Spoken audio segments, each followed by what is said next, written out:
నాయన మీరేమి మాట్లాడాలని అనుకుంటున్నారు అది మీ దాసుడైన నా ద్వారా మీ పిల్లలతో మీరు మాట్లాడాలని ప్రాధాన్యపడుతున్నాను.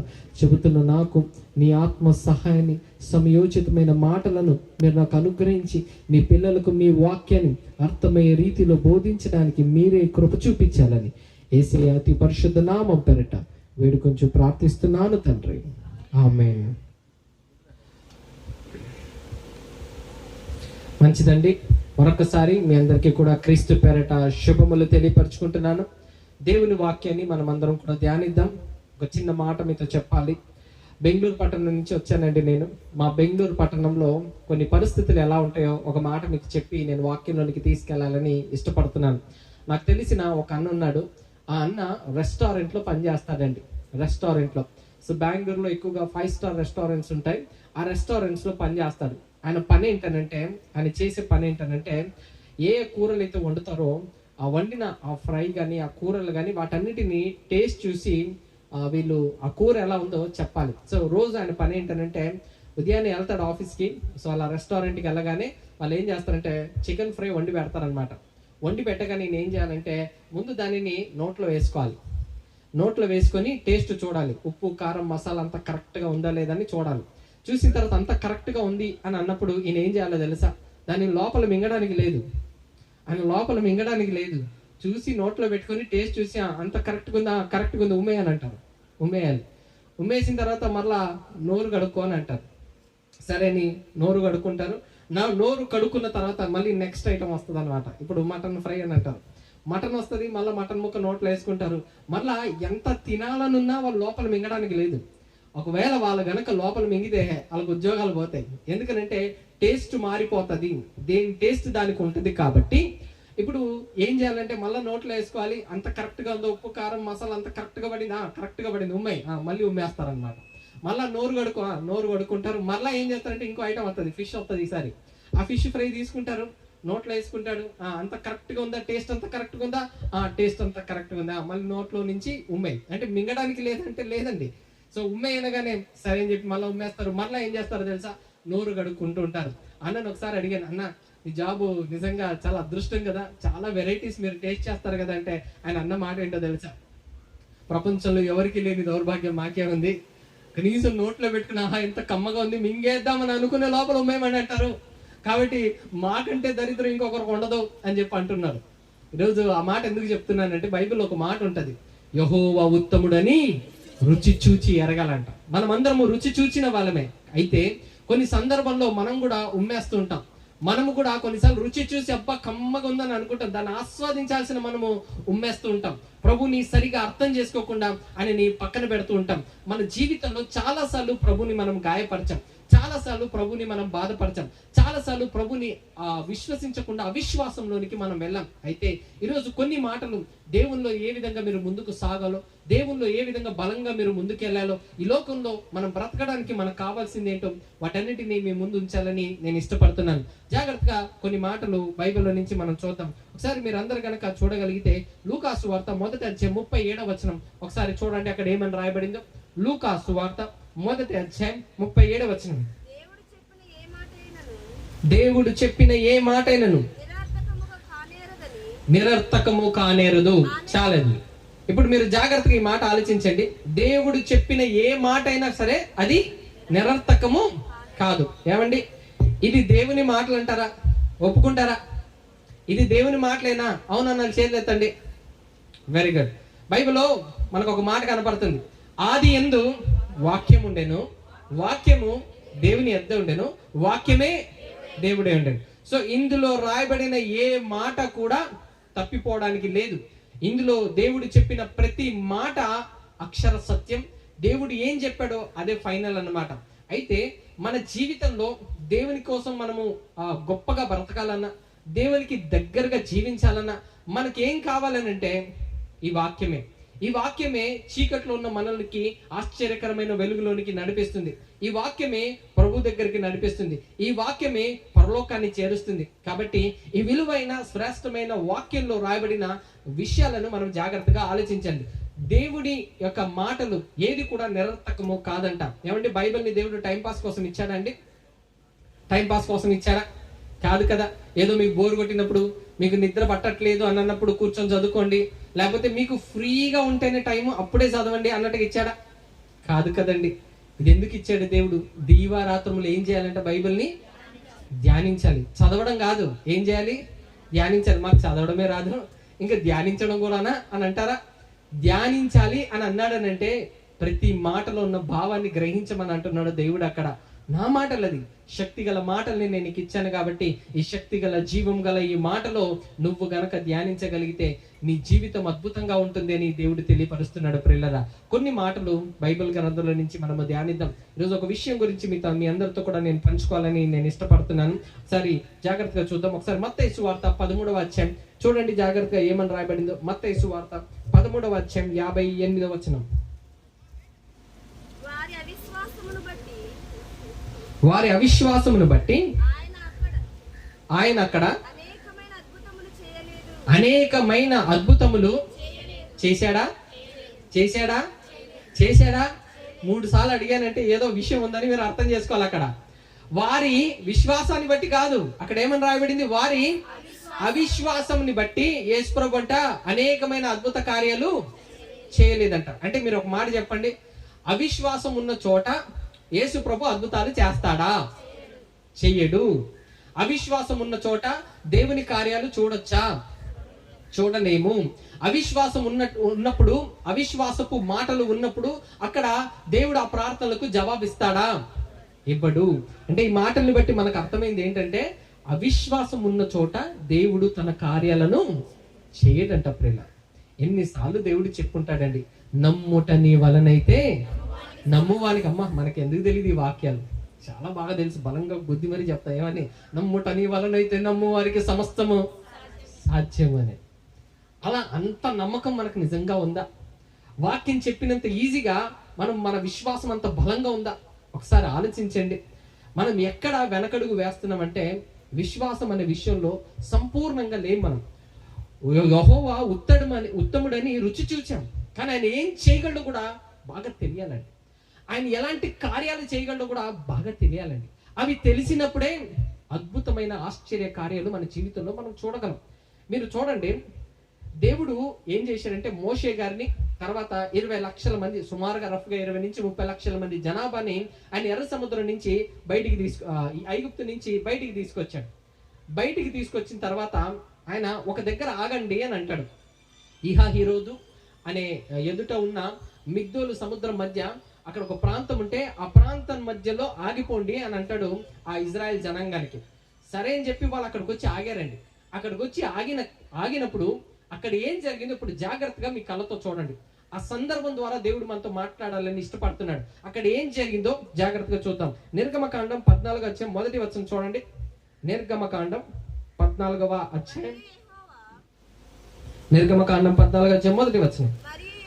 మరియు యెహోవా మోషేతో ఇలాగ సెలవిచ్చెను, ఇశ్రాయేలీయులు తిరిగి ఇహాహిరోతు ఎదుటను అనగా మిగ్దోలుకు సముద్రమునకు మధ్యనున్న బయల్సెఫోను ఎదుటను దిగవలెనని వారితో చెప్పుము.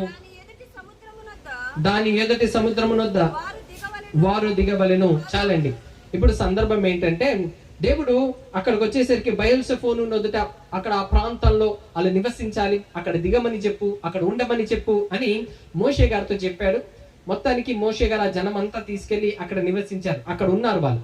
అక్కడ ఉన్నప్పుడు జరిగింది ఏంటంటే రైట్ సైడ్ కొండ అండి, లెఫ్ట్ సైడ్ కొండ, ముందేమో ఎర్ర సముద్రం ఉంది.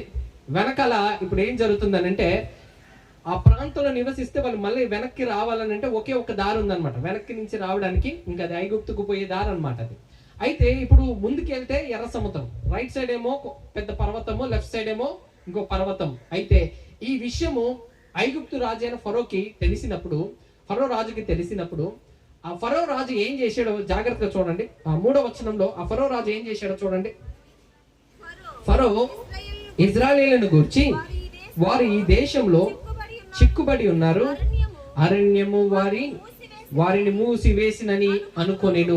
ఏం జరిగిందంటే ఇప్పుడు ఫరో ఏమని ఆలోచించాడండి? అక్కడ ఏమని ఆలోచించాడంటే చూడండి, అక్కడ రాయబడింది వాళ్ళు ఈ దేశంలో చిక్కబడి ఉన్నారు. వారు ఈ దేశంలో ఏమైపోయి ఉన్నారు? చిక్కబడి ఉన్నారు. అరణ్యము వారిని మూసివేసెను అనుకొనెను. అరణ్యం మూసేసింది కదా, ఇప్పుడు మనకు ఛాన్స్ దొరికింది. అసలు మనం ఎలా వదిలేసాం ఇజ్రాయెల్ని? వాళ్ళు అలా మనం వదిలేయడం ఏంటి? వారిని వెళ్ళి మరలా వెనక్కి తెచ్చుకుందామని చెప్పి ఫరో తన సైన్యముతో బయలుదేరతాడని. తన సైన్యంతో బయలుదేరినప్పుడు అక్కడ మీరు ఆలోచిస్తే వాళ్ళు ఎటు పోలేని పరిస్థితి. వెనక్కి రావాలని అనుకుంటే ఇప్పుడు ఫరో సైన్యం వస్తుందన్నమాట. ఫరో సైన్యం తరుముతుంది అనమాట. అంటే ఇదంతా జరుగుతుంది. ఆ ఇజ్రాయెల్ జనాంగం ఏం చేశారో ఇప్పుడు జాగ్రత్తగా చూడండి. ఫరో సైన్యం వస్తుంది అని అన్నప్పుడు ఆ ఇజ్రాయెల్ ప్రజలు ఏం చేశారో చూడండి జాగ్రత్తగా. 10వ వచనం. ఫరో సమీపించుచుండగా ఇజ్రాయేలీలు కనులెత్తి ఐగుప్తీయులు తమ వెనుక వచ్చుట చూచి మిక్కిలి భయపడి ఏం చేశారు? భయపడి ఏం చేశారు? దేవుని దగ్గర ఏడ్చారా లేదా? ఏడ్చి ప్రార్థన చేశారా లేదా? ప్రార్థన చేశారా? వెరీ గుడ్, ప్రార్థన చేశారు. నెక్స్ట్ సీన్ ఇప్పుడు చూడండి ఏం జరిగిందో. చూశారు, భయపడ్డారు, ప్రార్థన చేశారు, ఏడ్చారు దేవుని దగ్గర. ఇంతవరకు బానే ఉంది. దాని తర్వాత ఏం జరిగింది ఇప్పుడు జాగ్రత్తగా చూడండి. దాని తర్వాత వచనం. అంతటా వారు మోషేతో ఐగుప్తులో సమాధులు లేవని ఈ అరణ్యంలో చచ్చుటకు మమ్మల్ని రప్పించితివా. ఆ మాట విన్నారా మీరు? దాని ముందు వచ్చిన మీరు దేవునికి ప్రార్థన చేశారా లేదండి? దేవుని మొరపెట్టారా లేదా? మొరపెట్టారు, ఏడ్చారు, దేవుని అడిగారు. అంతవరకు బాగుంది. ప్రార్థన అయిపోయిన వెంటనే ఏమని మాట్లాడుతున్నారు వీళ్ళు? ఏమని అంటున్నారంటే మోషే వైపు చూసి ఐగుప్తుల్లో సమాధులు లేవని ఈ అరణ్యంలోనికి చచ్చుటకు మమ్మను రప్పించితివా. మమ్మను ఐగుప్తులో నుండి బయటికి రప్పించి మమ్మను ఇట్లా చెయ్యనేలా, మా జోలికి రావద్దు, ఐగుప్తులకు దాసులు మగుదమని ఐగుప్తులో మేము నీతో చెప్పిన మాట ఇదే కదా.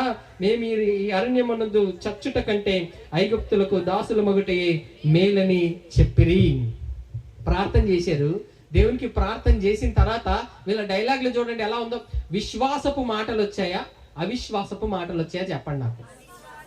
అవిశ్వాసపు మాటలు.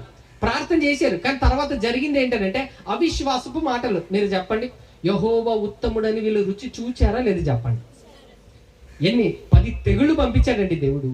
కళ్ళ ముందు ఎర్ర సముద్రాన్ని దేవుడు దానికంటే ముందు ఎన్నో అద్భుత కార్యాలు చేసి ఈ ఎర్ర సముద్రం ముందు ఇప్పుడు దేవుడు నిలబెట్టాడు. దానికంటే ముందు తెగుళ్లను పంపించాడు. నైలు నదిని రక్తంగా మార్చాడు. చీకటిని కమ్మేటట్టుగా చేశాడు. వాళ్ళ పశువులన్నీ కూడా ఐగుప్తు పశువులన్నీ కూడా చనిపోయేటట్టుగా చేశాడు. ఐగుప్తులో ఉన్న మొదటి కుమారులందరూ కూడా చనిపోయేటట్టుగా చేశాడు. గొప్ప బలముతో దేవుడు ప్రభావంతో నిరూపించుకున్నాడండి యెహోవా అనే దేవుడని. ఇన్ని కార్యాలు చూసిన తర్వాత ఇప్పుడు ఇక్కడికి వచ్చేసరికి ఇప్పుడు వీళ్ళు ఏం చేయాలి చెప్పండి? విశ్వాసంతో ఎదురు చూడాలి కదా. దేవుడు మా కొరకు ఎర్ర సముద్రానైనా సరే పాయలు చేయగలిగే గొప్ప సామర్థ్యం కలిగిన దేవుడని దేవుని వైపు కదండి చూడాలి వీళ్ళు. కానీ వీళ్ళని చూడండి, దేవుని వైపు వీళ్ళు చూడలేదండి. అవిశ్వాసపు మాటలు మాట్లాడుతున్నారు. మమ్మల్ని ఎందుకు తీసుకొచ్చావు మోషే అని అన్నారు. మమ్మల్ని ఎందుకు తీసుకొచ్చావు? ఈ అరణ్యంలో చచ్చిపోవడానికా? ఐగుప్తులో సమాధి లేవా, ఇక్కడికి తీసుకొచ్చేసావు అని చెప్పి మోషే గారితో గొడవ పెట్టుకుంటున్నారండి. మోషే మీద సనుగుతున్నారండి. ఈరోజు మనలో కూడా చాలా మంది సేమ్ ఇదే కేటగిరీలో ఉంటూ ఉంటారండి. ప్రార్థన చేస్తారు, మళ్ళా బయటకు వచ్చి ఆ కార్యం జరగనప్పుడు మళ్ళా దేవుని మీదే సనుగుతూ ఉంటారు. ఏం దేవుడో ఏంటో, మాయగారి దేవుడు. ఈ మాటలు మీరు విన్నారా లేదు చెప్పండి. నేను అంటున్నాను ఈ మాట, లేకపోతే ఈ మాటలు మీరు విన్నారా లేదా? విన్నారు. ఎందుకు ఈ మాటలు మాట్లాడు? మళ్ళీ ప్రార్థన చేసుకోరు వీళ్ళంటే చేసుకుంటారండి. ప్రార్థన చేయరంటే మళ్ళీ ప్రార్థన చేస్తారండి. దేవుని అడగారంటే మళ్ళీ దేవుని అడుగుతారండి. అడిగి ఏం చేస్తున్నారు? అవిశ్వాసపు మాటలను పలుకుతున్నారు. దేవుని మీదే సనగడం ఏమైనా బాగుందండి? మీరు చెప్పండి, వీళ్ళని మీరు ఏమంటారు? విశ్వాసులు అంటారా, పిశాచులు అంటారా? పిశాచులు కదండి. వాళ్ళని మనం విశ్వాసులం అని అనడానికి వీల్లేదు. విశ్వాసులు అంటే ఎవరో తెలుసా ప్రియులారా? దేవుని కొరకు నమ్మకంగా దేవుడు చేసే కార్యం కొరకు ఎదురు చూసే వాళ్ళండి విశ్వాసులు. నిజంగా ఈ బ్యాచ్ అంతా చూస్తే వీళ్ళందరూ ఏమనుకున్నారంటే ఐగుప్తులోనే చచ్చిపోయింటే బాగున్నాం, అనవసరంగా ఇక్కడికి తీసుకొచ్చేసాడు అని మోషే గారి మీద సనుగుతున్నారు. కానీ ఇక్కడ దేవుడు ఒక అద్భుతమైన కార్యము చేయబోతున్నాడని ఆలోచించలేకపోయారండి. ఇంతకీ ఆ సముద్రము ఒడ్డున వెళ్ళి అక్కడ ఉండమని చెప్పింది ఎవరండి? చెప్పింది ఎవరు?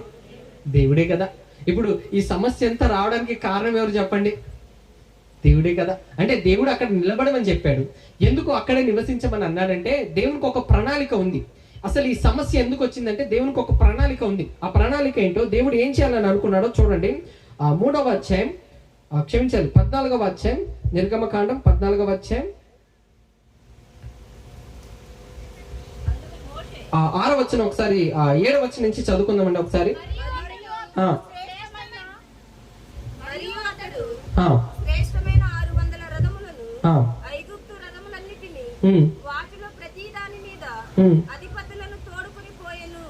చాలండి, క్షమించాలండి 4వ వచనం చదువుకుందాం. క్షమించాలి 14వ అధ్యాయం 4వ వచనం అండి.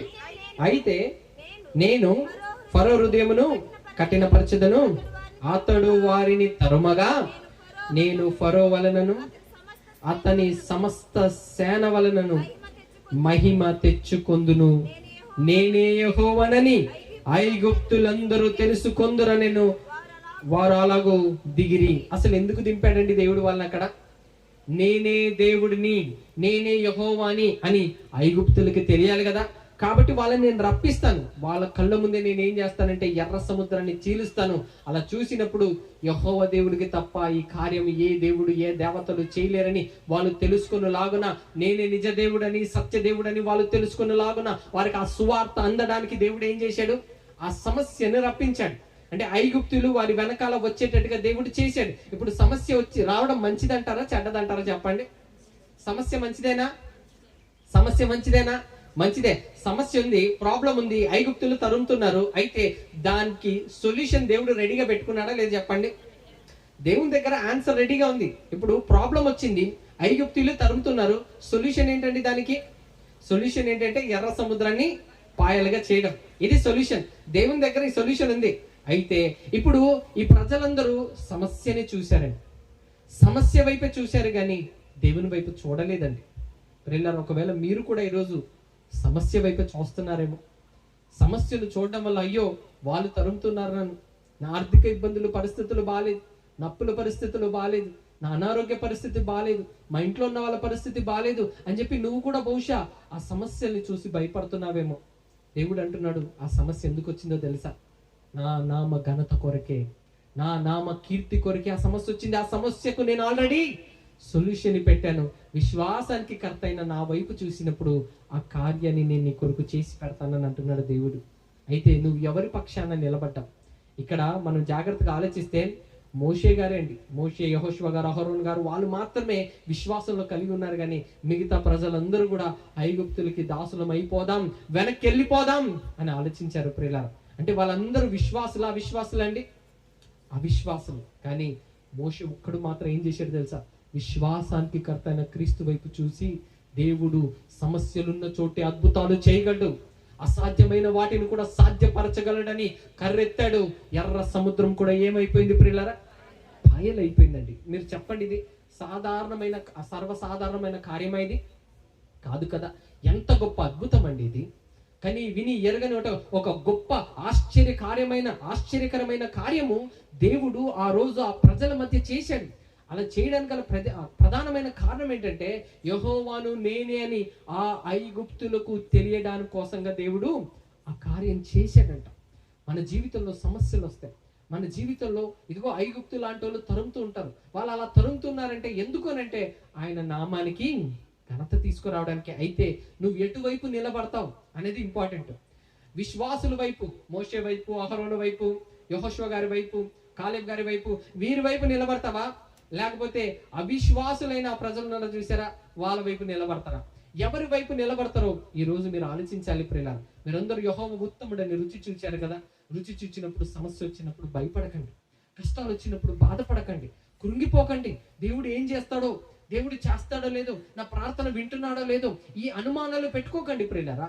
అవిశ్వాసం ఉన్న చోట ఏం జరగదని వాక్యంలో చదువుకున్నాం మనం. దేవుని కార్యాలు జరగవండి. మీ ఇంట్లో దేవుని కార్యాలు జరగట్లేదంటే కారణం ఏంటో తెలుసా? అవిశ్వాసం మీలో ఉంది కాబట్టి.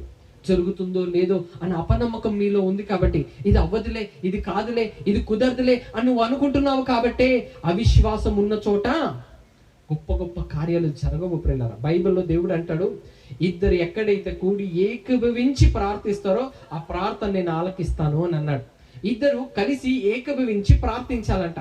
మనల్ని ప్రార్థిస్తారు. ఇద్దరు కలుసుకున్నప్పుడు ఒకరేమో ఒకదాని కొరకు చేస్తారు, ఇంకొకరేమో ఇంకో దాని కొరకు చేస్తారు. అంటే ఆ ప్రార్థన చేసేటప్పుడు ఏకీభవించాలి.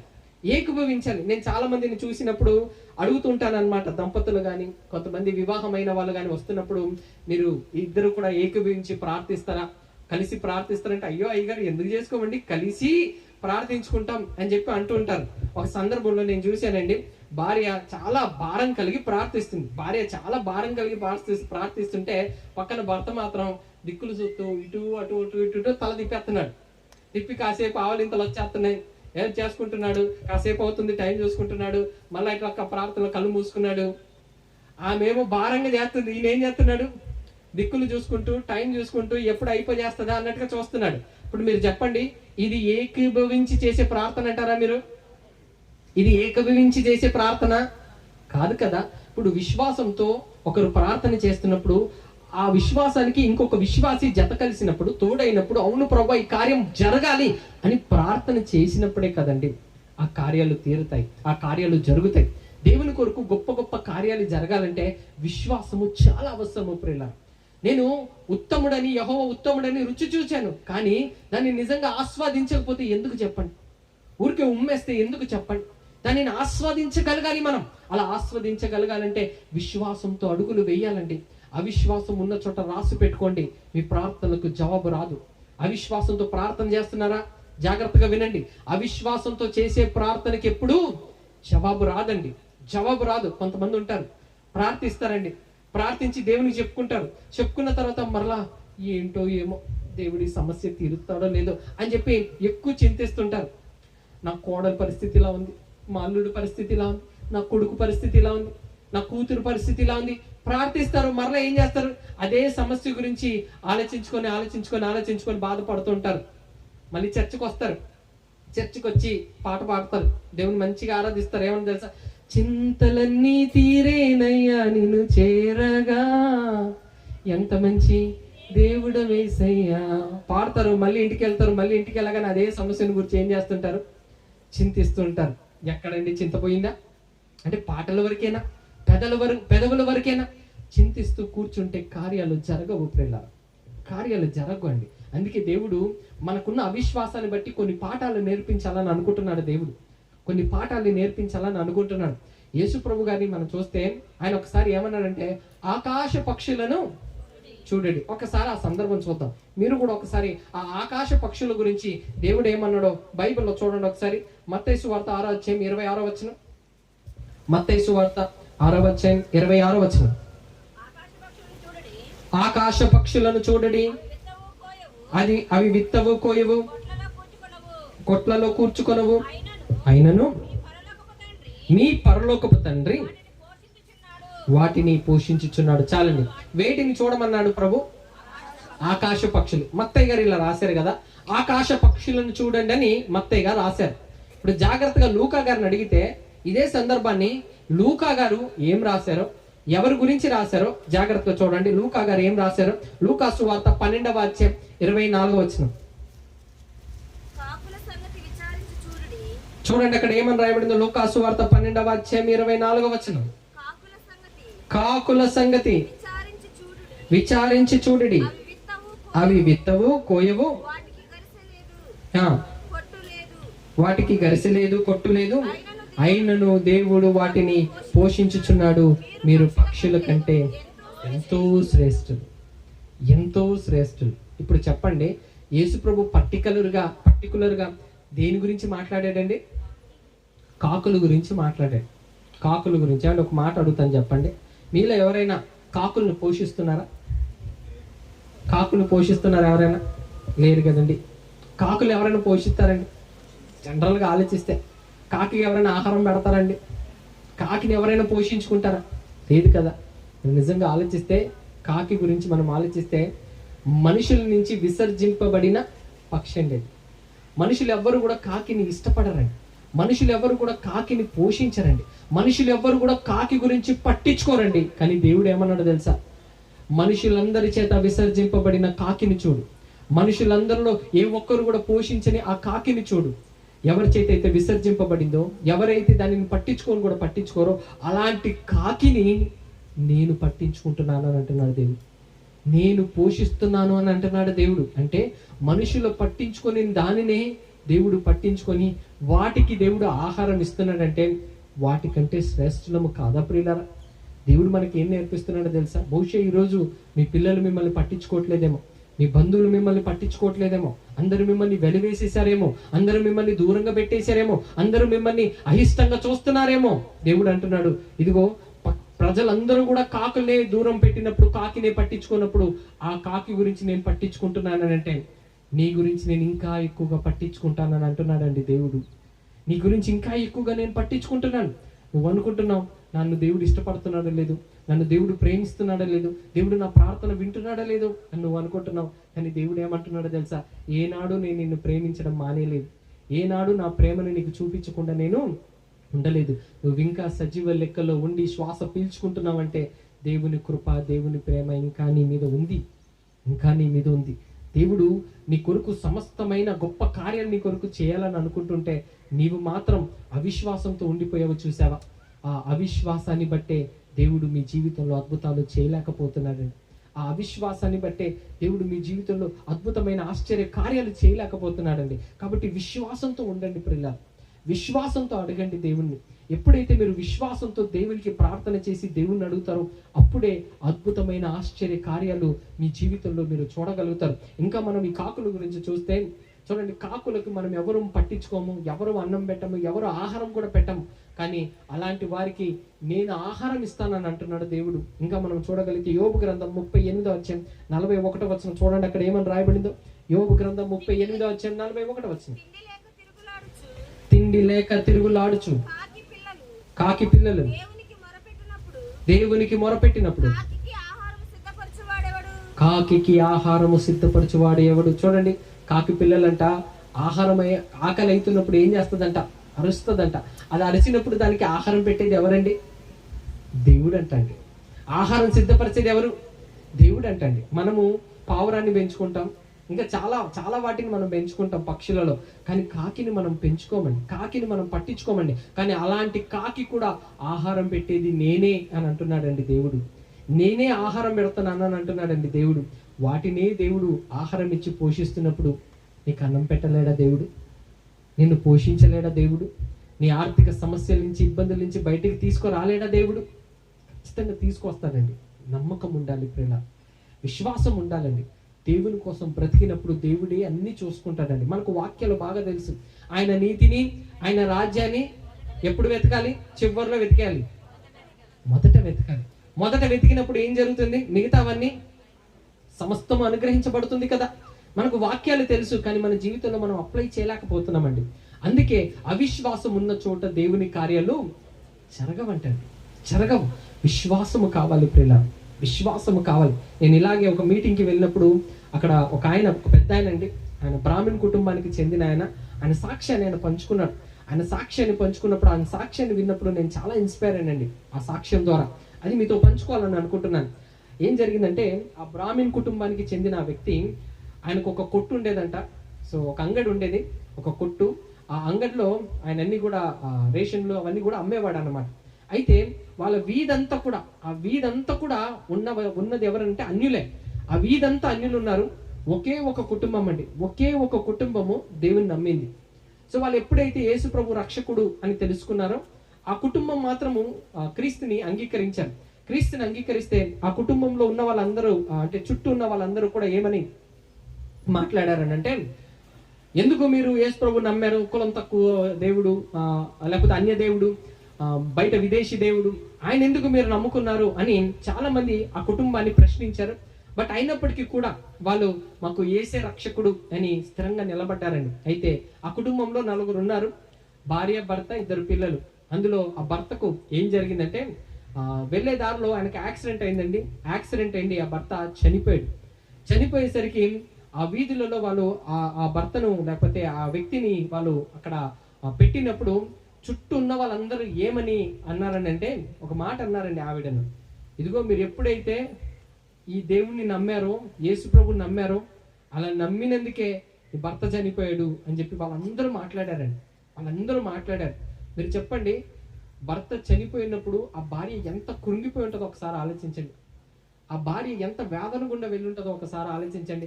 అలాంటి పరిస్థితుల్లో ఏం మాట్లాడుతున్నారంటే, యేసు ప్రభుని మీరు నమ్మినందుకే ఏం జరిగింది, మీ ఆయన చనిపోయాడు చూడు, ఇప్పటికైనా తెలుసుకో అని చెప్పి మాట్లాడారు.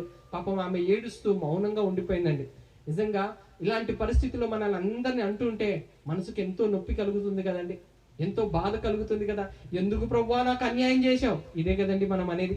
కానీ ఆమె ఆ రోజు ఆ మాట అనకుండా యెహోవా ఇచ్చెను, యెహోవాయే తీసుకొనెను అనే మాట చెప్పిందండి. అది కూడా ఒక సేవకుడు చెప్పిన వాక్యం అంత బలంగా పట్టుకొని, దేవుడు ఇచ్చాడు, దేవుడు తీసుకున్నాడు, నన్ను పోషించుకునేది దేవుడే అని చెప్పి అలా మాట్లాడి మౌనంగా అయిపోయింది. తర్వాత సమాధి చేసేసారు, అంతా అయిపోయింది. భర్త చనిపోయాడు కదండి. ఇంట్లోనేమో పరిస్థితులు బాగాలేవు, ఆర్థికంగా చాలా ఇబ్బందిలో ఉన్నారండి. ఆర్థికంగా ఇబ్బందిలో ఉంటే ఇంట్లో రేషన్ ఏమీ లేదు, తినడానికి ఏమీ లేదు. సరే అని చెప్పి కొట్టు దగ్గరికి వెళ్ళి, పిల్లలు ఆకలి ఆకలి అంటున్నారు కదా, ఏమన్నా అడుక్కొనైనా తీసుకొచ్చి పిల్లలకు పెడదామని చెప్పి ఆమె నడుచుకుంటూ వచ్చిందంట. అలా ఆమె నడుచుకుంటూ వచ్చి ఆ కొట్టు దగ్గరకు వస్తే అక్కడ ఒక ఆయన కూర్చొని ఉన్నాడు. అతను ఒక బ్రాహ్మణ వ్యక్తి అన్నమాట.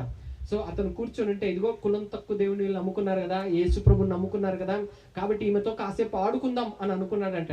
సో అలా ఆమె నడుచుకుంటూ వస్తుంటే, ఏంటమ్మా ఏం కావాలి అని చెప్పి అంటే, అయ్యా ఏం లేదు, మా పిల్లలు బాగా ఆకలిగా ఉందని అంటున్నారు, ఒక 2 రొట్లు ఉంటే ఇస్తారా, మా పిల్లలకి తీసుకెళ్ళి పెడతాను అని అంటే, ఆయన సరే మంచి సమయం దొరికింది, ఈమెతో ఇప్పుడే ఆడుకోవాలి, యేసు ప్రభు అంటది కదా, ఇప్పుడు చూద్దాం వీళ్ళు దేవుడు ఏం చేస్తాడు అని చెప్పి ఈయన మాట్లాడడం మొదలు పెట్టాడు. నీ దేవుడిని అడగలేకపోయావా, ఆయన పెట్టేటోడు కదా, మీ దేవుడు అన్ని చేస్తాడని చెప్పి మాట్లాడుతుంటావు కదా, ఆయన అడగలేకపోయావా అని అంటే, అన్న నేను ప్రార్థన చేసి వచ్చానన్న, నా దేవుడు నాకు అనుగ్రహిస్తాడన్నా అని అంటే, అప్పుడు ఈయన అన్నాడు, అబ్బా అవునా, సరే అయితే ఒక పని చేద్దాం, మీరేదో ఎప్పుడు ప్రార్థన చేసి ఏదేదో అడుగుతుంటారంట కదా దేవుణ్ణి, ఒక పని చేద్దాం, ఇదిగో ఈ స్లిప్ తీసుకో, ఈ పెన్ను తీసుకో, నీకేం కావాలో రాసి ఈ తక్కటి మీద పెట్టు, ఇది ఎంత బరువు ఉంటే అన్ని రొట్టెలు ఇచ్చేస్తాను నీకు అని అన్నాడంట. సరే ఏం చేసి ఆమె ఏం చేసిందంటే, ఆ పేపర్ ముక్క తీసుకొని అందులో ఒక మాట రాసి తీసుకెళ్లి ఆ తక్కెట్లో పెట్టిందండి. తక్కెట్లో పెడితే ఈయన ఏం చేశాడంటే, సరే ఇప్పుడు కాసేపు మనం ఆడుకుందామని తీసి ఒక రొట్టె తీసాడు, ఇటువైపు పెట్టాడు, ఒక రొట్టె తీసాడు, ఇటువైపు పెట్టాడు. మామూలుగా రొట్టె పెట్టినప్పుడు ఏమవుతుంది, ఇలా కిందకి వచ్చేయాలి కదా, అది రాలే, అది ఇలాగే ఉండిపోయింది. పేపర్ ఏమో ఇటువైపు ఇట్లా బరువుగా ఇటు ఉంది. ఇలా ఉండేసరికి ఆయన చూసి, ఇదేంటిది, రొట్టె పెట్టాను కిందికి దిగలేదేంటి అని చెప్పి చుట్టూ చూస్తున్నాడు. ఆయనకి ఏం అర్థం కాలేదు, ఇదేంటిది బరువు ఎక్కువ కనపడుతుంది, ఏంటిది, పేపర్లో ఏముందని ఇంత బరువు కనపడడానికి అని చెప్పి మళ్ళీ వెంటనే ఇంకో రొట్టె తీసుకున్నాడు, ఇంకో రొట్టె పెట్టాడు. ఇంకో రొట్టె పెడితే అప్పటికి దిగలేదు. దిగకపోయేసరికి ఏం జరుగుతుంది అని చెప్పి ఆయన చూస్తున్నాడు, ఆయనకి ఏం అర్థం కాలేదు. సరే అని చెప్పి ఇంకో రొట్టె తీసాడు, ఇంకో రొట్టె పెట్టాడు. ఆ రొట్టె పెట్టినా కూడా అది బరువు దిగలేదు. దిగకపోయేసరికి ఇదేంటబ్బా ఇది, అసలు పేపర్ ముక్క బరువు ఉంది, ఈ రొట్టె నిన్ను పెడుతున్నాను, ఇది బరువుగా లేదు, అసలు ఏంటిది అని చెప్పి ఆయన బాగా సతమతం అవుతున్నాడు. ఆయన బాగా ఆలోచిస్తున్నాడు ఏం చేయాలని. ఈ లోపల చుట్టూ ఉన్న వాళ్ళందరూ కూడా ఏదో జరుగుతుందని చెప్పి చుట్టూ జనం వచ్చేసారండి. జనం వచ్చేసరికి ఆయనకి ఏం చేయాలో అర్థం కాక రొట్టెలు తీసుకొని ఆయన దగ్గర ఉన్న రొట్టెలన్నీ ఇచ్చేసి, అమ్మ ముందు నువ్వు తీసుకెళ్ళు, ఏమని ఉంటే మనం తర్వాత మాట్లాడుకుందాం అని చెప్పి ఆ రొట్టెలు ఇచ్చి పంపించేసాడండి. ఆ రొట్టెలు ఇచ్చి పంపించేసిన తర్వాత ఈయన ఏం చేశాడంటే, అసలు ఏం జరిగిందని మొత్తం చూస్తే ఆ తక్కడు ఉంది కదా, అది ఇరిగిపోయిందండి. అది ఇరిగిపోయి ఉండేసరికి, ఓహో ఇది తక్కడి ఇరిగిందా, అందుకేనా బరువు కనపడలేదు అని చెప్పి ఆయన అనుకున్నాడు. అయితే ఇప్పుడు ఈ బ్రాహ్మణ వ్యక్తి మారడానికి ప్రధానమైన కారణం ఏంటో తెలుసా, ఆయన సరేలే ఇంతకి పేపర్ ముక్కలో ఏముంటది అని చెప్పి ఇలా తీసి చదివాడంటే, అందులో ఏమని రాసింది తెలుసా, మా అనుదిన ఆహారము మాకు దయచేయము దేవా ఆమేన్ అని రాసిందంటండి. ఆ మాట ఆయన చదివి ఆయన కళ్ళల్లో నీళ్ళు వచ్చిందంట.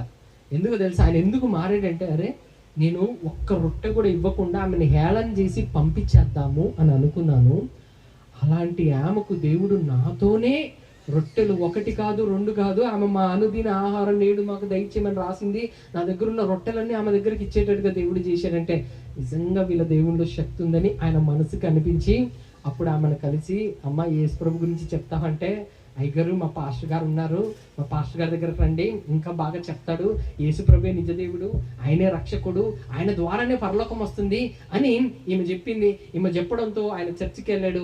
అక్కడికి వెళ్ళి ఆయన బాప్తిజం తీసుకొని మారు మనసు పొంది ఇప్పుడు క్రీస్తు గురించి ప్రకటిస్తున్నాడండి.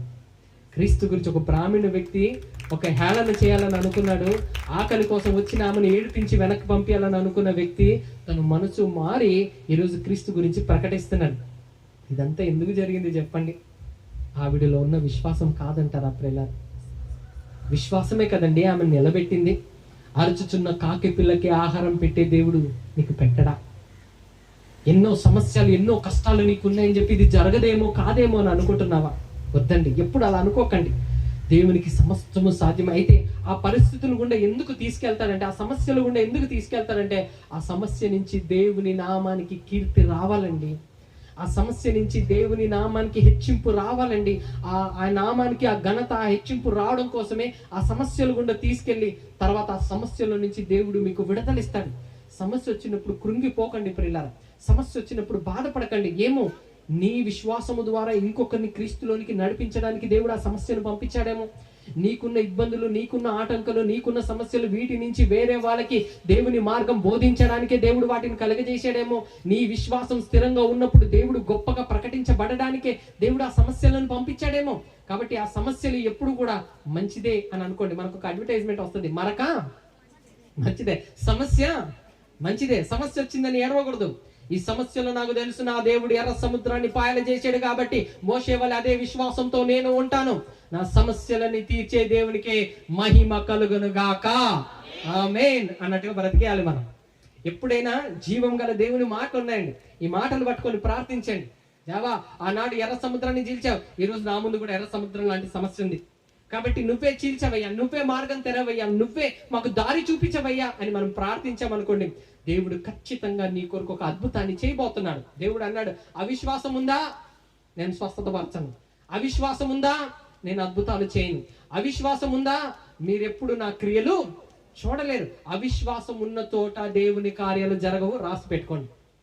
మీరు బుక్కులు పెన్నులు పట్టుకొని ఉంటే రాసి పెట్టుకోండి. రోజు పొద్దున్న లేసి చూసుకోండి, అవిశ్వాసం ఉంటే దేవుని కార్యాలు నా జీవితంలో ఈరోజు నేను చూడలేనని. దేవుని కార్యం చూడాలంటే ఖచ్చితంగా మనందరికీ ఉండవలసింది విశ్వాసము. ప్రియుల విశ్వాసంతో అడుగులు వేయాలండి. ఇప్పుడు అరుచుచున్న కాకి పిల్లకి ఆహారం పెట్టేది ఎవరంట? దేవుడు అంటండి, దేవుడు అంట. మరొక సందర్భాన్ని కూడా మనం చూడగలిగితే 104వ కీర్తన, క్షమించాలి 147వ కీర్తన 9వ వచనం చూడండి. 147వ కీర్తన 9వ వచనం. పశువులకును అరుచుచున్న పిల్ల కాకులకును ఆయనే ఆహారం ఇచ్చువాడు. చూడండి, అరుచుచున్న పిల్ల కాకులకు ఆహారం మీరు పెడుతున్నారా, దేవుడు పెడుతున్నాడా?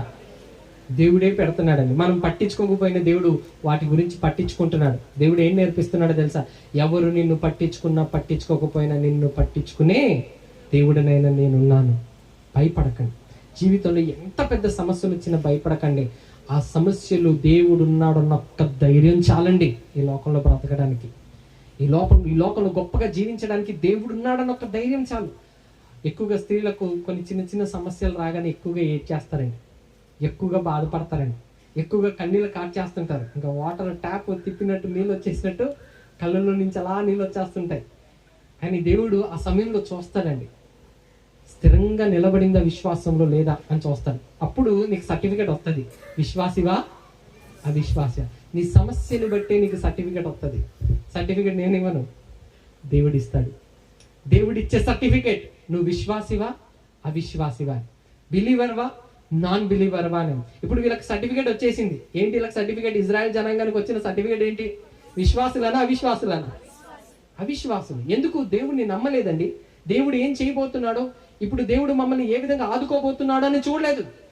దేవుడు ఏంటి మమ్మల్ని ఇక్కడికి నడిపించేశాడు, సమాధులు ఐగుప్తులో లేవా ఇక్కడ చంపేయడానికా నడిపించేశాడు అని వాళ్ళందరూ మాట్లాడుకున్నారు. కానీ దేవుని దృష్టిలో వీళ్ళందరూ కూడా అవిశ్వాసులుగా మిగిలిపోయారండి. కానీ దేవుడు మాత్రం విశ్వాసానికి, ఎవరైతే విశ్వాసం వైపు చూస్తూ అడుగులు వేస్తారో అలాంటి వారితో ఉండి అద్భుతాలు చేస్తారండి. మోషే గారు అప్పుడు ఏమన్నా తెలుసా? మీరు ఊరికే నిలుచుండి చూడండి. సమస్య ఇలాగేనండి, ఊరికే నిలబడి చూడు చాలు, నా దేవుడు ఏం కార్యం చేయబోతున్నాడు. సమస్యతో ధైర్యంగా మాట్లాడగలగాలి ప్రియులారా. జీవం గల దేవుని మాటలు ఉన్నాయి. ఇది నిరర్థకమైన మాట కాదు. ఈ మాటను బట్టి మీరు ధైర్యంగా మీరు అడుగులు వేయాలండి. దావీదు గారు యుద్ధానికి వెళ్ళేటప్పుడు ఏమన్నాడో తెలుసా? యుద్ధం నాదే అని అనలేదు, యుద్ధం యెహోవాదే. యుద్ధం ఎవరిది? యెహోవాదే. వాస్తవంగా సౌలు వారి సైన్యం అంతా నిలబడి ఉన్నారు, కానీ ఏ ఒక్కరూ ధైర్యం చేయలేదండి యుద్ధం చేయడానికి.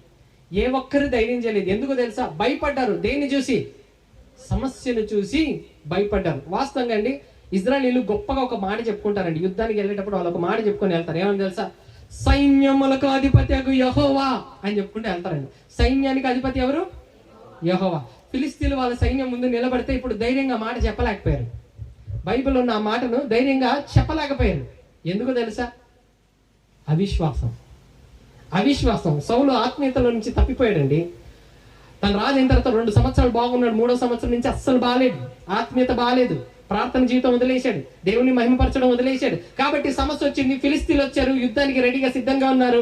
వాళ్ళతో వెళ్ళి యుద్ధం చేయడానికి సౌలు గారికి ధైర్యం సరిపోలేదు. కారణం ఏంటో తెలుసా? ప్రార్థన జీవితం లేదు, ఆత్మీయత లేదు, అవిశ్వాసంలో ఉన్నాడు. కానీ ప్రార్థన పరుడు, దేవునితో సహవాసం చేస్తూ దేవునికి హృదయానుసారుడుగా ఉన్న దావీదు వచ్చాడు. చూసి ఏమన్నాడు తెలుసా? సున్నతి లేని ఈ ఫిలిస్తీయుడు జీవము గల దేవుణ్ణి అంటాడా? ఎన్ని గుండెలు అని వెళ్ళాడండి. యుద్ధం నాది అని అనలేదండి, యుద్ధము యెహోవాది. ఆ ధైర్యం ఎక్కడి నుంచి వచ్చిందంటారు? తనలో ఉన్న విశ్వాసము కాదా?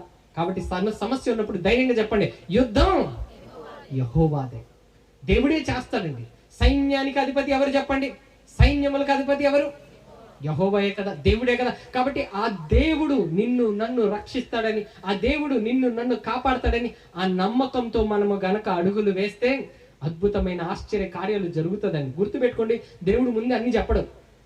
ఏం చేయబోతున్నాను ముందే దేవుడు చెప్పడు. కాబట్టి ఒకవేళ దేవుడే గనక ఇజ్రాయెల్ జనాంగానికి ఇదిగోండి మీరు వచ్చి అక్కడ నిలబడండి, నేను ఎర్ర సముద్రాన్ని పాలు చేయబోతున్నాను, అప్పుడు మీరందరూ 6 నేల మీద నడుచుకుంటూ వెళ్దురు కానీ అని దేవుడు ముందే చెప్పుంటే వీళ్ళందరూ నమ్మే వాళ్ళే చెప్పండి? వీళ్ళు అవిశ్వాసాలండి. వీళ్ళు నమ్ముతారా? వీళ్ళు ఏంటి ఎర్ర సముద్రం చీలిపోతుందా? దేవుడు ఇలాంటి అద్భుతాలు చేస్తారా? చాలు చెప్పొచ్చావు కానీ ఇవన్నీ ఎప్పుడు జరగాలి, ఇవన్నీ ఎక్కడ జరగాలి, ఇవన్నీ జరగదు అని మాట్లాడుండేవాళ్ళు. ఒకవేళ వాళ్ళే గనక అలాంటి మాటలు మాట్లాడితే అవిశ్వాసం ఉన్న చోట దేవుడు ఆ కార్యం చేసేవాడా? చేయడండి.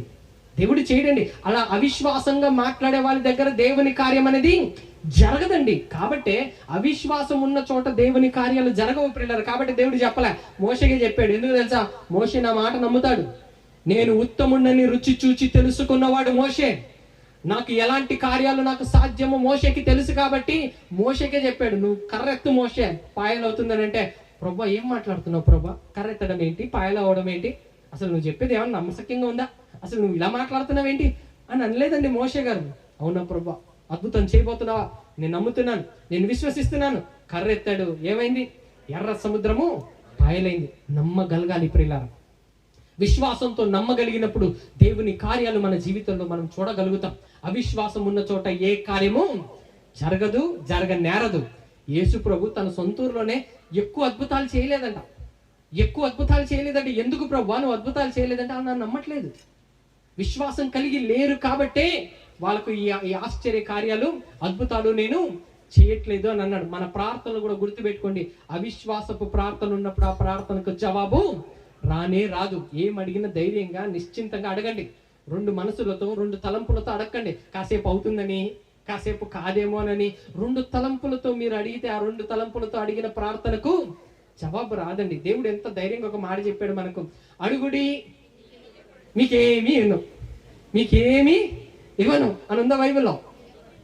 అడుగుడి మీకు ఇవ్వబడును, మీరు అడగండి నేను ఇస్తాను. అయితే అడిగేటప్పుడు ఒక్కటి గుర్తుపెట్టుకోండి, విశ్వాసంతో అడగండి. విశ్వాసంతో అడిగినప్పుడు నేను మీ ప్రార్థనకు జవాబు ఇస్తాను. కానీ మనకేంటో తెలుసా? ఎక్కడో డౌట్, దేవుడు ఇస్తాడా? నిజంగా జరుగుతుందా? నిజంగా అవుతుందా? అయితే దేవుడు అన్నాడు, నమ్మిన వానికి సమస్తము సాధ్యమే. నువ్వు నమ్మగలిగితే దేవుని కార్యం నీ జీవితంలో చూస్తావు. నీకు విశ్వాసం ఉంటే దేవుని కార్యాలు నీ జీవితంలో చూస్తావు. నువ్వేం చేయాలనుకున్న దేవుడు నేను ఆ మెట్టికి ఎక్కిస్తాడు. నీ హృదయంలో ఉన్న ఆలోచన ఏంటో, నీ హృదయంలో ఉన్న డ్రీమ్స్ ఏంటో అది నువ్వు దేవునికి చెప్పి చూడు. దేవా పలాంది చేయాలని అనుకుంటున్నాను, నువ్వు నాకు సహాయం దయచేయి దేవా అంటే నువ్వు అడుగువేయి, నీ అడుగులో నేను ఉంటాను అంటాడు దేవుడు. ఏమండి, మనతో దేవుడు నడిస్తే చాలండి. దేవుడు మనతో నడిస్తే చాలండి. అద్భుత ఆశ్చర్య కార్యాలు అడుగడుగున మనం చూడగలుగుతాం. కానీ మనం చేసే పెద్ద పొరపాటు ఏంటంటే మనమే నడిచి మనమే మన సొంత క్రియలతో ఏదో మన చేతులతోనే మనం ఏదో చేయాలని చూస్తాం. చూసారా? అందుకే ఓడిపోతూ ఉంటాం. జీవితంలో గెలవాలన్నా, ఈ లోకంలో దేవునితో బ్రతకాలన్నా, దేవుని కొరకు గొప్పగా జీవించాలన్నా, దేవుని కొరకు గొప్ప గొప్ప కార్యాలు చేయాలన్నా మనందరి దగ్గర ఉండవలసింది కేవలము విశ్వాసము మాత్రమే పిల్లలు. ఆ విశ్వాసం ఉన్నప్పుడే గొప్ప గొప్ప అద్భుతమైన ఆశ్చర్య కార్యాలు జరుగుతుంది. ఇప్పుడు కాకి గురించి కూడా చూస్తే, కాకి ఆకలి వేసింది అనుకోండి, ఎవరి వైపు చూస్తుందంట? దేవుని వైపు చూస్తుందంటండి. బైబిల్లో రాయబడిందండి, సర్వ జీవులు, ఈ పక్షులు కానివ్వండి లేకపోతే జంతువులు కానివ్వండి, వీళ్ళకి ఆకలిస్తే ఎవరి వైపు చూస్తుందో ఒకసారి ఆ మాటను చూద్దాం. 145వ అధ్యాయం 15వ వచనం. 145వ అధ్యాయం 15వ వచనం. సర్వ జీవుల కనులు నీ వైపు చూచుచున్నవి, తగిన కాలమందు నీవు వాటికి ఆహారము ఇచ్చుతవు అని అన్నాడు. చూడండి, ఆకలిస్తే జంతువులందరూ ఎవరి వైపు చూస్తున్నారట? దేవుని వైపు చూస్తుందంటండి. పక్షులకు ఆహారం అయితే మీ వైపు చూడదు, అది ఎవరి వైపు చూస్తుందట? ఎందుకు తెలుసా? అవి నమ్ముతున్నాయండి దేవుడు ఉన్నాడని. పక్షులు నమ్ముతున్నాయండి, నాకు ఆకలి వేసినప్పుడు నాకు అన్నం పెట్టే దేవుడు దేవుడు అని. మనం ఎందుకు నమ్మలేకపోతున్నామండి? మనుషులు ఎందుకండి దేవుడిని నమ్మలేకపోతున్నారు? నిజంగా నన్ను పుట్టించిన దేవుడు నన్ను చూసుకుంటాడు, నన్ను సృష్టించిన నా దేవుడు నాతో ఉంటాడు, నన్ను నడిపిస్తాడు, నాకు కావాల్సినవన్నీ అనుగ్రహిస్తాడని ఎందుకండి మనిషి నమ్మలేకపోతున్నాడు? ఎందుకండి మనిషి విశ్వసించలేకపోతున్నాడు? జంతువులే నమ్ముతున్నాయి కదా, పక్షులే నమ్ముతున్నాయి కదా, పశువులే నమ్ముతున్నాయి కదా. ఇవే ఆకలైనప్పుడు దేవుని వైపు చూస్తున్నప్పుడు మనకి ఏమైంది ప్రియులారా? మనము నిజంగా ఎలాంటి పరిస్థితుల్లో ఉన్నా ఆ దేవుని వైపు చూస్తే దేవుడే మనల్ని ఆదుకుంటాడండి, దేవుడే మనల్ని నడిపిస్తాడండి, దేవుడే మనకు విజయాన్ని ఇస్తాడు ప్రియులారా. నా జీవితంలో ఒక సంఘటన జరిగిందండి. అది నేను కాలేజ్ డేస్ అయిన తర్వాత కాలేజ్లో ఒక క్యాంపస్ ఇంటర్వ్యూ జరిగిందండి. ఒక కంపెనీ వాళ్ళు వచ్చారు, HCL అనే కంపెనీ వాళ్ళు మాకు క్యాంపస్ ఇంటర్వ్యూ చేశారనమాట. ఆ క్యాంపస్ ఇంటర్వ్యూలో కాలేజ్ అయిపోయిన తర్వాత దేవుని కృపను బట్టి దేవుని తెలుసుకున్నాక ఆ కొరియోగ్రఫీ అదంతా కూడా పక్కన పెట్టేశాను. సో ఉద్యోగం చేసుకుంటూ దేవుని సేవ చేస్తే సరిపోతుంది అని అనుకున్నానండి నేను అప్పుడు.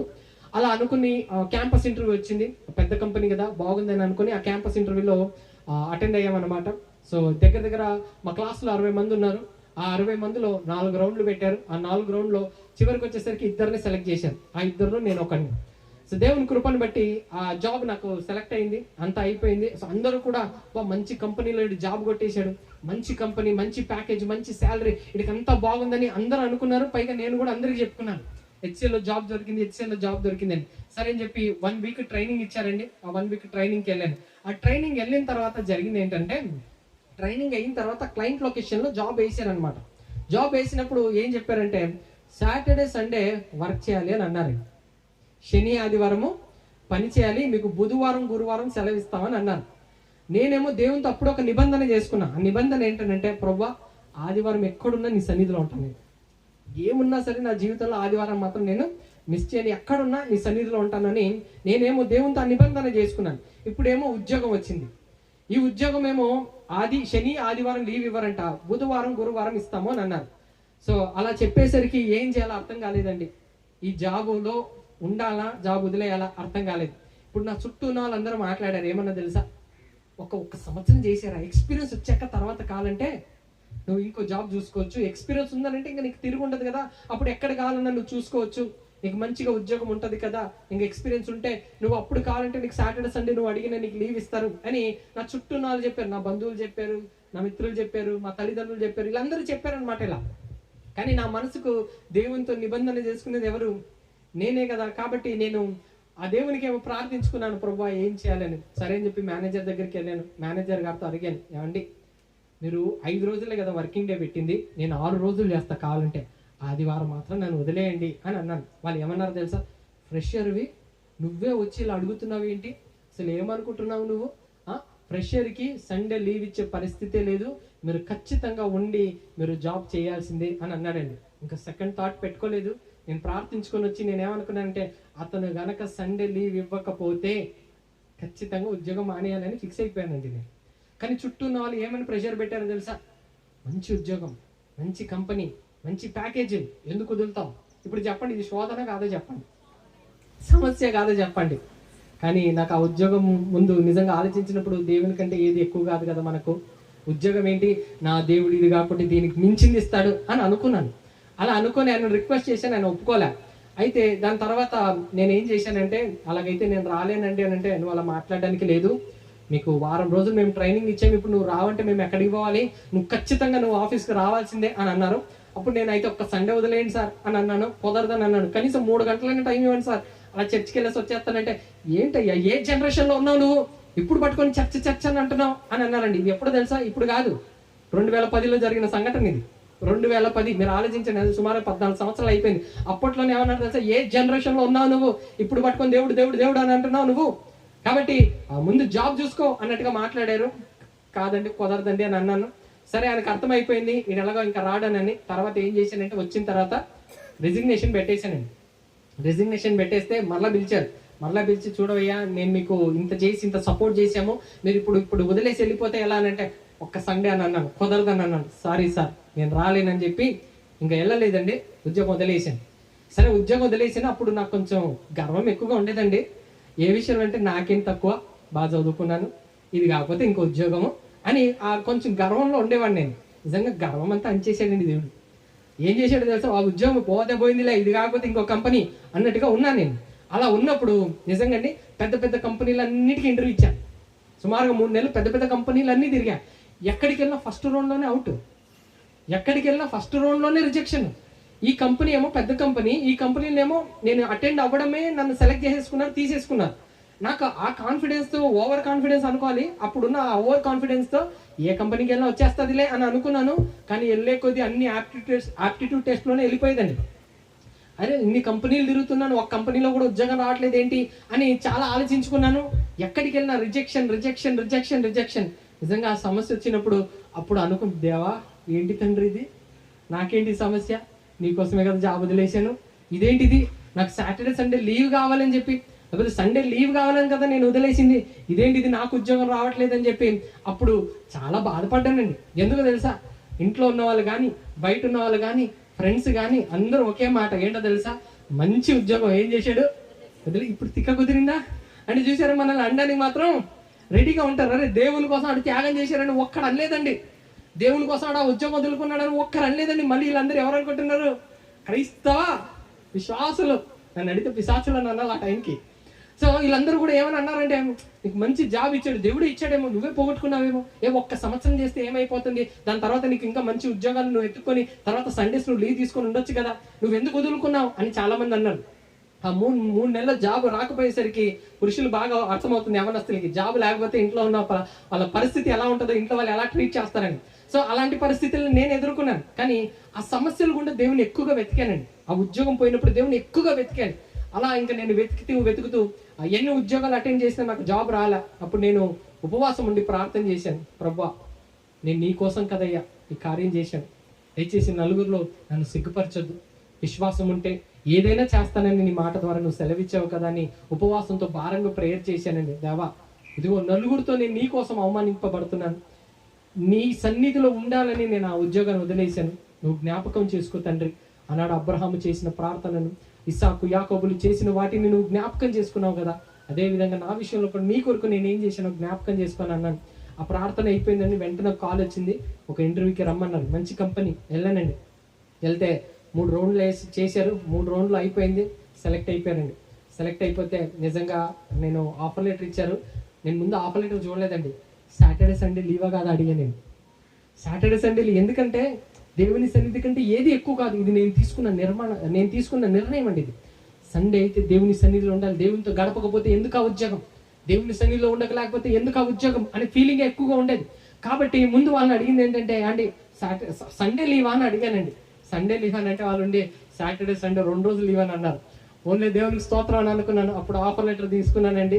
ఆఫర్ లెటర్ తీసుకుంటే ముందు కంపెనీ వాళ్ళు ఎంత ప్యాకేజ్ ఇచ్చారో దానికి డబల్ అండి. ఒక మాటలో చెప్పాలంటే 100% హైక్ వచ్చిందండి నాకు. 100% అంటే దానికంటే 2 వచ్చింది. ధైర్యంగా తీసుకున్నాను. నన్ను అన్నాళ్ళందరి దగ్గరికి తీసుకెళ్ళానండి. ఏంటో తెలుసా, ఈ ఆఫర్ లెటర్ తీసుకెళ్ళి చూడండి ఒకసారి అని చెప్పాను. అది చూసినప్పుడు ఏమన్నారో తెలుసా, నీ పక్షాన్ని దేవుడు ఉన్నాడు లేరా.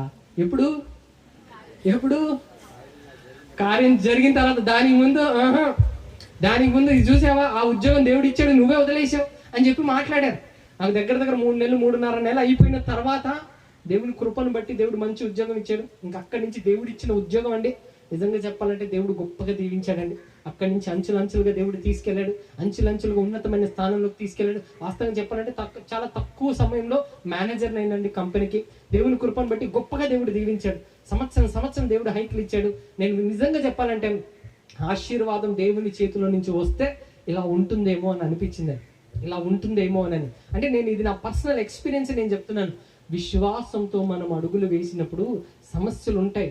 ఆ 3 నెలలు సమస్యలు ఉంటాయి. ఆ సమస్యలు గుండా దేవుడు ఎందుకు తీసుకెళ్తాడంటే నీకు ఏదో పాఠం నేర్పించడానికి.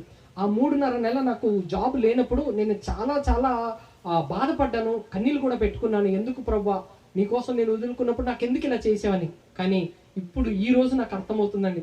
ఎప్పుడో తెలుసా, యవనస్తులు వచ్చి అన్నయ్య జాబ్ లేదన్నయ్య ప్రేయర్ చేయండి అని అన్నప్పుడు ఇప్పుడు నేను వాళ్ళ కొరకు భారంగా ప్రేయర్ చేయగలుగుతున్నాను. ఎందుకు తెలుసా, ఒకప్పుడు నేను ఆ పరిస్థితి గుండా వెళ్ళాను కాబట్టి. అప్పుడు నాకు అర్థమైంది, ఓహో సేవకుడు అన్న తర్వాత సేవకుడికి అన్ని పరిస్థితులు కూడా దేవుడు తీసుకెళ్తాడు.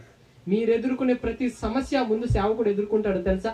ఆ దైవజనుడికి దేవుడు ముందు పాఠాలు నేర్పిస్తాడు. ఎందుకంటే ఇదిగో నా పిల్లల తర్వాత వస్తారు, వాళ్ళ ఈ సమస్య గుండా వచ్చినప్పుడు నువ్వు నిర్లక్ష్యం కలిగి ప్రార్థన చేయకూడదు. నువ్వు భారం కలిగి వాళ్ళ కొరకు ప్రార్థన చేసినప్పుడే వారి జీవితాల్లో నేను అద్భుతాలు చేస్తాను. కాబట్టి ఆ పరిస్థితి గుండా తీసుకెళ్తాడు. నాకు ఆ 3.5 నెలలు చాలా కష్టంగా నేను ఫీల్ అయినా ఈ రోజు నాకు అర్థమవుతుంది ఆ బాధ గుండా ఎందుకు తీసుకెళ్ళాడంటే, యవ్వనస్తుల్ని చూసినప్పుడు ఉద్యోగం లేదు, ఆర్థికంగా ఇబ్బందులు ఉన్నాయని ఆ ప్రేయర్ చేయండి అని అన్నప్పుడు ఆ పరిస్థితులు గుండా నేను వెళ్ళాను కాబట్టి ఈ రోజు వాళ్ళ కొరకు నేను భారంగా ప్రార్థన చేయగలుగుతున్నాను. ఇప్పుడు చెప్పండి, ఆ 3.5 నెల సమస్య మంచిదంటారా కాదంటారా చెప్పండి? మంచిదే, సమస్య మంచిదే. మరొక మంచిది అన్నట్టు సమస్య మంచిదే. కాబట్టి ఈరోజు నువ్వు ఏ సమస్యలో ఉన్నా అది నీకు మంచిదే. దేవుడు దాని ద్వారా నీకు ఏదో పాఠం నేర్పించి నీ జీవితంలో అద్భుతము చేయడానికే దేవుడు ఆ సమస్యను పంపించాడని అనుకోండి. ఆ రోజు ఐగుప్తుల దగ్గర దేవుడు ఏం చేయాలని అనుకున్నట్టే ఆ ఐగుప్తుల్ని ఓడించి ప్రపంచానికి దేవుడు చెప్పాలనుకున్నాడు, నేను తప్ప వేరొకటి దేవుడిని లేను అని. సో ఎర్ర సముద్రాన్ని పాయల్చే ఒక అద్భుతమైన ఆశ్చర్య కార్యాన్ని చేశాడు. ఎందుకంటే ఆయన నామము కీర్తించబడడానికి. అదేవిధంగా నీ ద్వారా దేవుని నామం కీర్తించబడాలంటే నీ దగ్గర ఉండవలసిన ఆయుధం ఏంటంటే విశ్వాసం.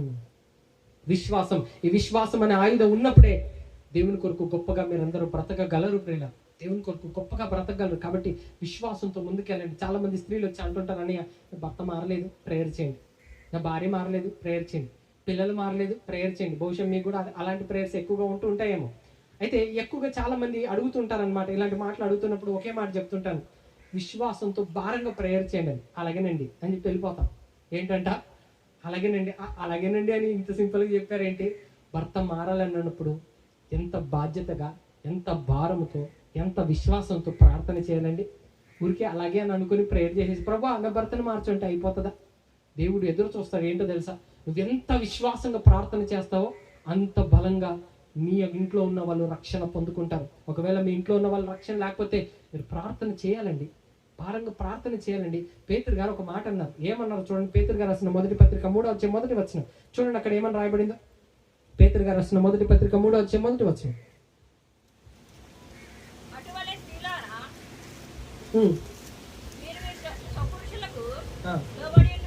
మీరు మీ స్వపురుషులకు లోబడి ఉండి ఎవరైనాను వాక్యమునకు అవిధులైతే వారు భయముతో కూడిన మీ పవిత్ర ప్రవర్తనను చూచి వాక్యము లేకుండానే తమ భార్యల నడవడి వలన రాబట్టుకోలేరు. కరెక్ట్గా చదివేనా? రాబట్టవచ్చును. ఎవరి ప్రవర్తన వలన చెప్పండి? విశ్వాసురాలైన స్త్రీ ఉన్నప్పుడు, అవిధేయుడైన భర్త ఉన్నప్పుడు విశ్వాసంతో వాళ్ళని రాబట్టొచ్చండి. అయితే ఎలా? ఆ విశ్వాసము లేకపోతే వారిని రక్షణలోనికి తీసుకురావడం సాధ్యం కాదండి. నేను ఒక స్త్రీకి, అంటే మాకు తెలిసిన ఒక స్త్రీ అనమాట, ఆమెకు ఒక మాట చెప్పాను, అమ్మ ముందు నువ్వు నమ్మమ్మ నీ భర్త మారుతాడు అని. అంటే నా భర్త ఎప్పుడు మారాలి అని అంటున్నాను. నా భర్త ఎప్పుడు అంటే ఆమెకు విశ్వాసం ఉందా లేదా చెప్పండి. ఇప్పుడు నా భర్త ఎప్పుడు మారాలి అని ఏమని చెప్తుందంటే నా భర్త మారడు అని డైరెక్ట్గా చెప్పేస్తుంది. ఇప్పుడు అలా అన్నప్పుడు విశ్వాసంలో ఆ మాట పలకనప్పుడు ఆ కార్యం జరుగుతుందంటాడా? ఆ భర్త మారతాడా? మారడు కదా. కాబట్టి ఇంట్లో వాళ్ళందరూ ఒకే మాట మీద ప్రేయర్ చేయండి.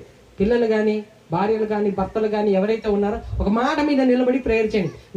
మా మమ్మీ మారుతుంది, లేకపోతే మా నాయన మారుతాడు, నా భర్త మారుతాడు, దేవుడు మార్చుకుంటాడు, దేవుడు ఆయన స్వరాన్ని వినిపిస్తాడు, రాతి లాంటి గుండెను కూడా కరిగిస్తాడు, ఇతను దేవునిలోనికి వస్తాడు, దేవునికి ప్రార్థన చేసుకుంటాడు, దేవునికి దగ్గరగా బ్రతుకుతాడు అని బలంగా విశ్వాసంతో ప్రార్థన చేసినప్పుడు ఏం జరుగుతుంది? దేవుడు ఆయనతో మాట్లాడతాడు. గుర్తుపెట్టుకోండి, మీరు మాట్లాడితే మీ మాటల్లో జీవం ఉండదు. మీ మాటల్లో జీవం ఉండదు. ఎవరి మాటల్లో జీవం ఉంటుంది తెలుసా? దేవుని మాటల్లోనే, యేసు ప్రభు మాటల్లోనే జీవం ఉంటుంది. ఆయన మాట్లాడాల్సిన సమయంలో మాట్లాడుతున్నప్పుడు అప్పుడు మీ భర్తలను దేవుడే మారుస్తాడు, లేకపోతే మీ భార్యలను, మీ పిల్లలను దేవుడే మారుస్తాడండి. కాబట్టి విశ్వాసంతో బలమైన ప్రార్థన చేసినప్పుడే దేవుని కొరకు అద్భుత కార్యాలను మీ ఇంట్లో చూడగలరు. కాబట్టి రక్షణ విషయంలో విశ్వాసంతో ప్రార్థన చేయండి. దేవుడు నా కుటుంబాన్ని ఆదుకోవాలి, నా కుటుంబాన్ని కాపాడాలి, నా కుటుంబాన్ని రక్షించాలి, దేవుని కొరకు నా బిడ్డలందరూ బ్రతకాలి. ఇటువంటి ఒక విశ్వాసంతో కూడిన ప్రార్థన మీరు చేసినప్పుడు మీ ఇంట్లో ఉన్న వాళ్ళు రక్షించబడతారు. ప్రియులారా, విశ్వాస సహితమైన ప్రార్థనేనండి మనల్ని బలపరిచేది, మనల్ని దేవునిలోనికి నడిపించేది, మన కుటుంబాన్ని దేవునిలోనికి నడిపించేది. కాబట్టి విశ్వాసంతో ప్రార్థన చేయండి ప్రియులారా, విశ్వాసంతో అడుగులు వేయండి ప్రియులారా, విశ్వాసంతో దేవునికి దగ్గరగా జీవించండి. ఇంతకీ మీరు అందరూ అడుగుతారు, ఇప్పుడు విశ్వాసం ఎలా వస్తుందండి మాకు? మేము విశ్వాసంగా ఉండాలంటే మాకు మేమేం చేయాలి అనే ప్రశ్న మీకు రావచ్చు. బైబిల్లో ఉంటుంది, రోమపత్రిక 10:17 ఏమని ఉంటుంది తెలుసా? వినుట వలన విశ్వాసం వస్తుంది. కాబట్టి వినుట వలన విశ్వాసం వస్తుంది అన్నప్పుడు ఏం చేయాలి? అప్పుడు రోజు ఏం వినాలి? సినిమా పాటలు అంతేనా? రోజు ఏం వినాలి? సినిమా డైలాగులు అంతేనా? ఈరోజు చిన్న పిల్లల్ని పిలిచి అరే ఏదైనా వాక్యం చెప్పాలంటే చెప్పలేడు, కానీ ఏదైనా కంఠస్థ వాక్యం చెప్పమంటే చెప్పలేడు, కానీ ఒక సినిమా పేరు చెప్పి అందులోనూ డైలాగ్ చెప్పమంటే అసలు ఆగకుండా బాగా చెప్పేయగలుగుతున్నారు. కారణం ఏంటంటే ఎక్కువగా వాటిని చూసారు, ఎక్కువగా వాటినే విన్నారు. ఏది ఎక్కువగా చూస్తారో, ఏది ఎక్కువగా వింటారో అవే మీ హృదయంలోనికి, మీ తలంపులోనికి వెళ్ళిపోతుందండి. కాబట్టి వాక్యాన్ని ఎక్కువగా వినండి, వాక్యాన్ని ఎక్కువగా చదవండి, వాక్యానుసారంగా బ్రతకడానికి ఎక్కువగా ప్రయత్నించండి. అప్పుడు మీ ప్రవర్తన బాగుంటుంది, దేవునికి దగ్గరగా, దేవునికి మీరు ఇష్టలుగా మీరు బ్రతకడానికి అవకాశం ఉంటుంది. కాబట్టి ఆత్మీయంగా బ్రతకాలంటే ముందు ఎక్కువగా వాక్యాన్ని వినాలి, ఎక్కువగా దేవునితో సమయాన్ని గడపాలి, ఎక్కువ ప్రార్థన చేసుకోవాలి. ఇలా ప్రార్థన, వాక్యం ఇవి రెండు ఉన్నప్పుడు మీ ఆత్మీయ జీవితం బాగుంటుంది, విశ్వాసం మీలోనికి వస్తుంది, దేవుని కొరకు గొప్పగా మీరు జీవించగలరు. ప్రియులారా, దయచేసి చెప్తున్నాను, ఆ ఇజ్రాయెల్ జనాల వలె ఉండకండి. ఆ ఇజ్రాయెల్ ప్రజలు దేవుని బాగా ఏడిపించారండి, బాగా ఏడిపించాడు. దేవుడు ఇన్ని కార్యాలు ఎర్ర సముద్రం చీల్చాడు కదా, తర్వాత అయినా విశ్వాసంగా ఉన్నారంటే లేదు. సినాయి పర్వతం నుంచి ప్రయాణం మొదలెట్టాలి, పారాయణ మైదానంలోనికి వెళ్తున్నారు. వెళ్ళేటప్పుడు బాబు మాకు నాన్ వెజ్ కావాలి. ఏం కావాలి? నాన్ వెజ్ కావాలి. ఆ మన్నా తిని తిని మాకు బోర్ కొట్టింది, కాబట్టి మాకేం కావాలి? నాన్ వెజ్ కావాలి. నాన్ వెజ్ కావాలని ఏడ్చారు, కానీ మాకు ఇవ్వడానికి దేవుడు సిద్ధంగా ఉన్నాడు. మేము అడగాలే కానీ దేవుడు మాకు అనుగ్రహిస్తాడు. కానీ దేవుడిని అడిగే పద్ధతిలో అడిగుంటే దేవుడు ఆనందంగా ఇచ్చేవాడండి. ఫుడ్ కావాలంటే దేవుడే కదండి మన్నాను కురిపించాడు, ఇష్టంగానే ఇచ్చాడు కదా దేవుడు. అదే విధంగా ప్రభా ఒకే ఫుడ్ తినలేకపోతున్నాం, కొంచెం మాంసం కూడా పెడితే బాగుంటుంది అది అడిగే పద్ధతిలో వాళ్ళు అడిగుంటే దేవుడు వాళ్ళకి ఇచ్చిండాలి. కానీ ఏం చేశారు తెలుసా? సనిగారంట. ఐగుప్తులో మేము తిన్నా అన్ని గుర్తొచ్చిందంట, ఎర్రగడ్డలు గుర్తొచ్చిందంట, ఉల్లిపాయలు గుర్తొచ్చిందంట, వాళ్ళు తిన్న ఆ కూరలన్నీ లిస్ట్ అని చెప్పేస్తారు సంఖ్యాకాండం 11వ అధ్యాయంలో, అవన్నీ గుర్తొచ్చేస్తుంది. కాబట్టి మరలా దేవుని మీద సనిగారండి. సరే, అది అయిపోయిన తర్వాత ఇంకో ప్రయాణం మొదలవుతుంది మోయాబ్ మైదానానికి. అలా ప్రయాణం అవుతున్నప్పుడు మరలా ఇంకోసారి ఏమని అంటారంటే మాకు నీళ్లు కావాలి బాబోయ్ అని అంటారు. ఏం కావాలంట? నీళ్లు కావాలి. ప్రభా దాహంగా ఉంది, నీళ్ళు అనుగ్రహించవా అని అంటే దేవుడు ఇచ్చేవాడా? కాదో చెప్పండి, ఇచ్చేవాడే కదా. మీరు పక్షులను చూడండి, జంతువులను చూడండి, వీళ్ళకి ఆకలి అయితే వీళ్ళందరూ దేవుని వైపు చూస్తారంట, కానీ ఆ ప్రజలే దేవుని వైపు చూడలేకపోయారండి. ఈరోజు మీరు కూడా ఇజ్రాయెల్ ప్రజల వలె దేవుని వైపు చూడకుండా చుట్టూ ఉన్న సమస్య వైపు చూస్తే నష్టపోతారు ప్రియులారా. దేవుడిచ్చే ఆశీర్వాదాలను కూడా పోగొట్టుకుంటారండి. కాబట్టి ఆశీర్వాదాన్ని ఎవరు పోగొట్టుకోకండి. దేవుడిచ్చే ఆశీర్వాదాన్ని మీరు పొందుకోవాలంటే మీలో ఉండవలసింది విశ్వాసం. కాబట్టి మీరందరూ కూడా విశ్వాసంతో ముందుకు సాగాలని, దేవునిలో బలంగా మీరందరూ నిలబడి దేవుడిచ్చే ఆ మహాలోకాన్ని మీరందరూ స్వతంత్రించుకోవాలని మనస్ఫూర్తిగా ఆశిస్తూ ఈ మాటలు ముగిస్తున్నాను. చిన్న ప్రార్థన చేసుకుందాం. పరిశుద్ధుడైన మా కన్న తండ్రి, మహోన్నతుడా, ఇంతవరకు దేవా మీ కృపను బట్టి, మీ ప్రేమను బట్టి నాయన మీరు మాతో మాట్లాడినందుకు మీకు వందనాలు దేవా. మీ స్వరాన్ని మీరు మాకు వినిపించారు తండ్రి, అందును బట్టి మీకు హృదయపూర్వకంగా వందనాలు తెలియపరచుకుంటున్నాను దేవా. మీ పిల్లలందరూ కూడా